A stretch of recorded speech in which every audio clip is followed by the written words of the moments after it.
Maraming salamat mga bro. Thank you sa inyo bro ah. Ito pala yung version 9 natin na belly pan. Blue version. Kasi ito yung black version natin.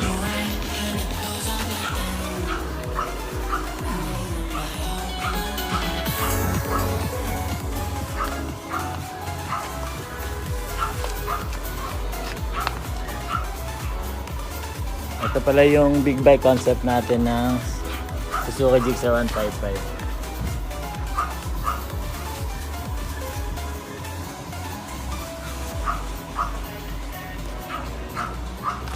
Bali kompleto na rin to, may box bracket na din to.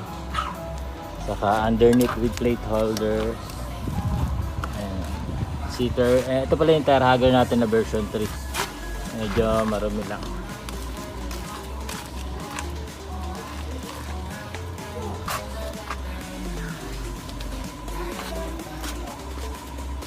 Yung mascara, front fender hood, may oil cooler din tayo. Saka ito yung belly pan version 7, saka slider. Ito po yung engine extension natin para mas malaki tignan, para hindi siya butas. Except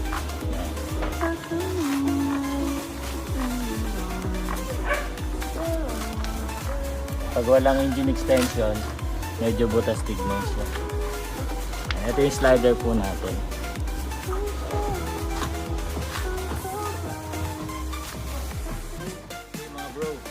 Ito pala yung bagong version ng Gixxer 155.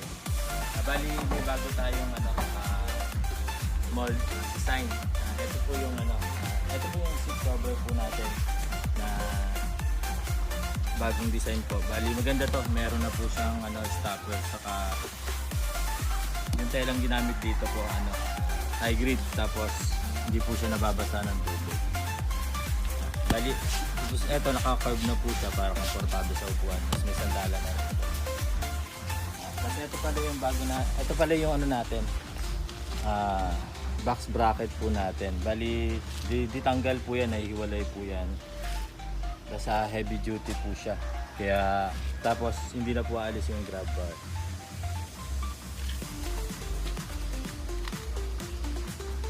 Kasi ito po na yung plate holder natin. Plate holder with kasama na po yung underneath dyan, wala pong butas po yan, walang uwang. Tapos may lagayan na po ng ilaw. Original po siya yung mga gagamitin. Yung pati yung wiring niya, madali lang mo ikabit. Plug and play. Kasi ito po pala yung tire hugger natin. Version 3 natin tong tire hugger. Bali, yan, kasama na po swing arm yan. Pati yung sa kabila, ito po yung kabila. Ito,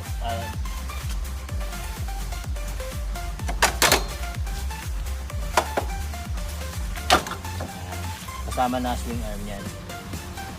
Bali tire hugger version 3. Pakita ko mamaya yung 2 saka yung 1. Ito pala, meron din tayong footrest. Saka ito pala yung tail air scoop, yung big bike concept po natin.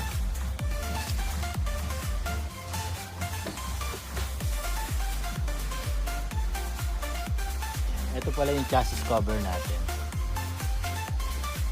Parang bakal po siya, pero fiber lang po yan. Tapos meron din tayong engine extension, pampalaki ng makina. Ito po yan. Plug and play po yan. Tapos ito pala yung latest version natin na belly pan, version 9. Plug and play din po yan. Tapos yung slider po natin, heavy duty din po yan. May lagayan na ng ilaw. At meron na rin cover. May dalawang tubo po yan sa gitna para support sa chassis. Kasi ito pala yung side bearings po natin. Ito yung version 2 na side bearings. GXX 1000 yung pinagayahan na to. Medyo hawig na silang konti. May itang cover na rin. Tapos ito rin po pala yung mask po natin. Sa GXX 1000 din to ginaya. Medyo hawig din to ng konti. Meron din tayong shock cover.